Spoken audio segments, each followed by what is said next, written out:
போனை பேசிட்டே ரோட்டில் நடந்து போகிறவங்க கொஞ்சம் ஜாக்கிரதையாக போவாங்க. என் போனை அப்படி தான் அடிச்சு போயிட்டாங்க கேரளாவில். நான் இப்போ தான் செல்லு வாங்கினேன். 32,000 ரூபா போனு ஒரு செகண்டில் போயிடுச்சு தெரியுமா? அப்படி அந்த போனை தூக்கிட்டு போய் என்ன பண்ணுவாங்க? நமக்கு இந்த ஐஎம்ஐ நம்பர் அதெல்லாம் வச்சு எடுக்க தெரியாது. கம்ப்ளைண்ட் கொடுத்தேன், அது ஒன்றும் பண்ண முடியாதுன்ட்டாங்க. செல்லு போயிடுச்சு, அவ்வளோதான். தயவுசெய்து ரோட்டில் போகும்போது கொஞ்சம் காதலே போனை வச்சுட்டு போவாங்க. அடிச்சு போயிடுறாங்க திருட்டு பசங்க.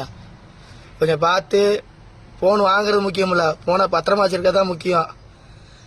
என் செல்லை பறி கொடுத்துட்டு இப்போ தான் மறுபடியும் 18,000 ரூபாய்க்கு ஃபோன் வாங்கி இப்போ தான் மறுபடியும் பஸ்லேருந்து எல்லாம் ஓப்பன் பண்ணி இப்போ தான் மறுபடியும் கெத்தை காட்டுவோம். நம்ம தான்.